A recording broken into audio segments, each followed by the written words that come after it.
FM. Well, now on to go and have a look at the death of Mark Lane. Martin, we did a programme back in 2013 about the assassination of President Kennedy, which really pointed the finger at Lyndon Johnson, the CIA and the FBI as being behind it, and looked into the reasons. You can find that online. But tonight I thought we'd have a listen to again the testimony of James Files, who was, it seems, certainly a lot of evidence points towards him simply being the Grassy Knoll assassin. So let's have a listen to his testimony now. When they started proceeding down Elm Street, shots started being fired from behind, and I assumed that it was Mr. Nicoletti because he was the one who was in the building, and I knew that Johnny Roselli was there. I remember the shots ringing out, and even though the president was being hit with the rounds, I was considering it a miss because I knew that we were going for a headshot on the president. And I had known he had been hit in the body, but I didn't know what part at that time. When I seen the body lurch, and I saw the body lurch again, I heard another shot that missed, and we were supposed to hit no one but Mr. Kennedy.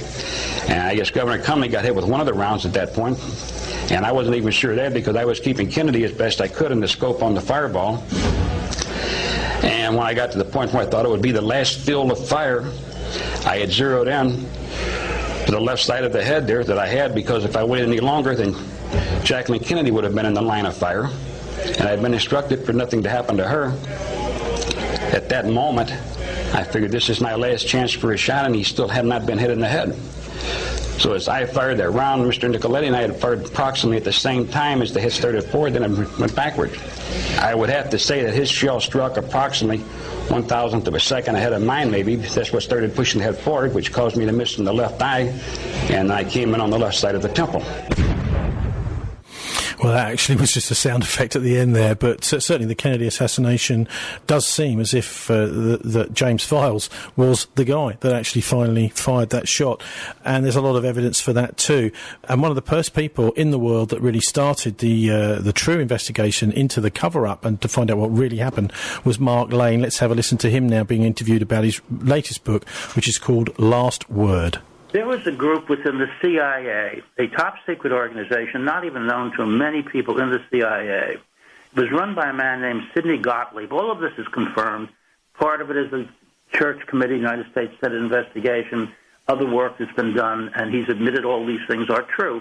Gottlieb ran an organization within the CIA which planned assassinations of heads of state, not in the United States, but outside of the United States at that point.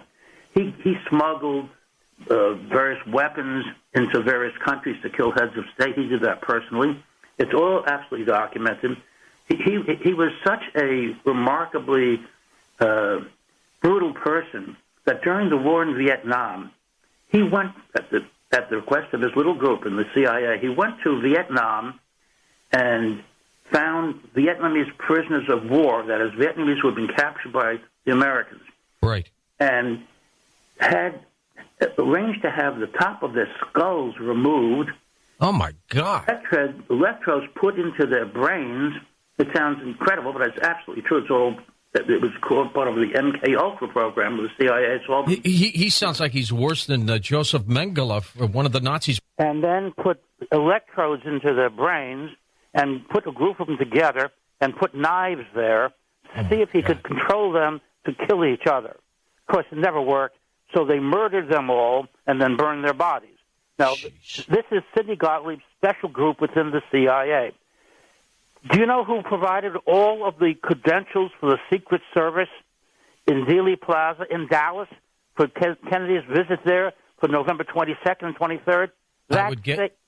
Same group. That group, yeah. That group provided all the credentials. How important was that? After the shots were fired, the Dallas police officer, Joe Marshall Smith, he testified before the Warren Commission, was told that he wasn't on duty. He was just there watching. All the Dallas police were told they had no assignment that day. Dallas Sheriff's Department were told they had no assignments that day. The only Dallas police officers who were working were just controlling traffic in various areas, but nobody was there protecting the president. Anyway, he was there, and he ran up to the wooden fence. He drew his gun. He was certain that the person who killed the president was behind that wooden fence, and he saw a man coming out. He pointed his gun out at him, and the man said, 1 second, and he took out his credentials. He had Secret Service credentials. the man who had fired the police officer, Joe Marshall Smith, had caught the assassin, but he had Secret Service credentials, and so at that point, two men came out of the book depository building. They didn't work there. A weapon had been placed there on the 6th floor. It had been planted. Who did it? Two men came out, and they were stopped by police, and they flashed their Secret Service credentials, so they were allowed to go. The Secret Service announced later that day that every Secret Service agent in Dallas was in the motorcade. There was nobody on the ground.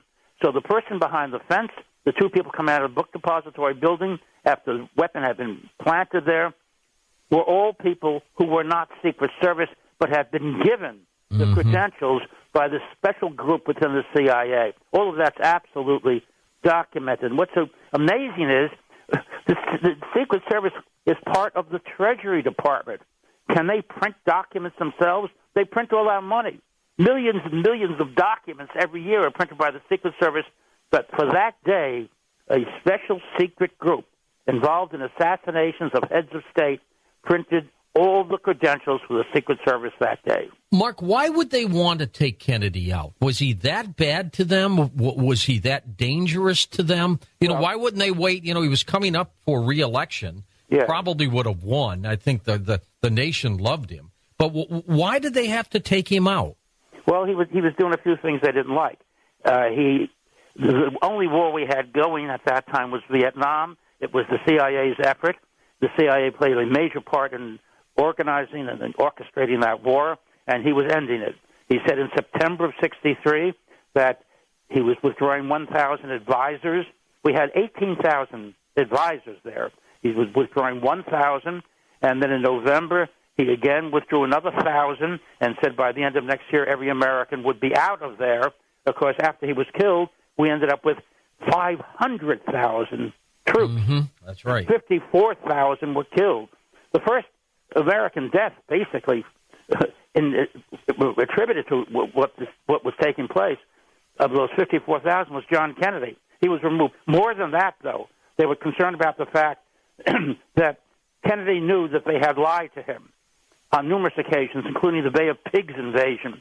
And he fired Allen Dulles, who had been the director of the CIA, fired him and decided that he was going to dissolve the Central Intelligence Agency because it had become a policy-making group, an operational group. And as Harry Truman said, it's an interesting article in the New York Times, President Truman had written 1 month to the day, published 1 month to the day after the president was assassinated, December 22nd, 1963, he said the CIA is a danger to America. It has become an operational and policy-making group, and it is dangerous.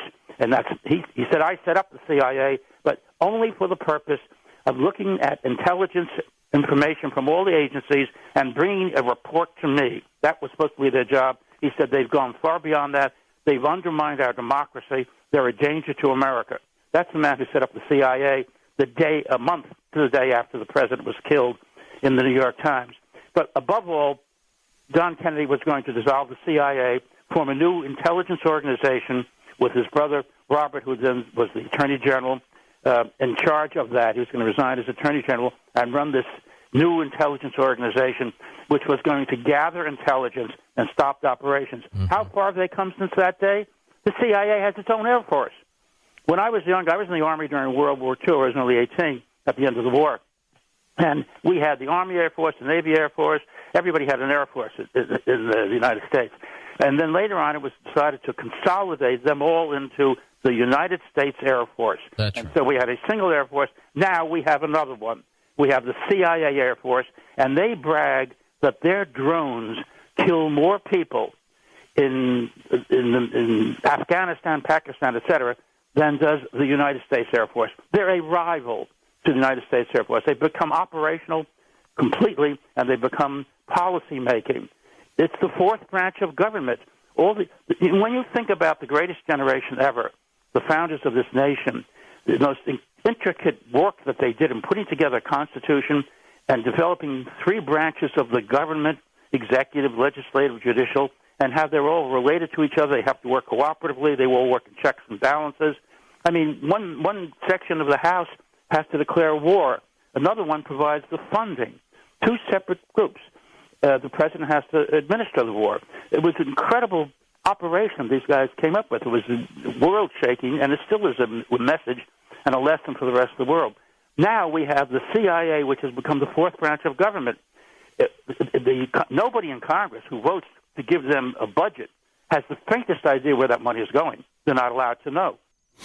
That was the voice of Mark Lane, who died this week. His book, one of his latest books, his Last Word, My Indictment of the CIA in the Murder of John F. Kennedy. Martin, one of the most fascinating things about this is we've seen very little coverage. Much of the coverage has been saying, oh, here's a conspiracy theorist.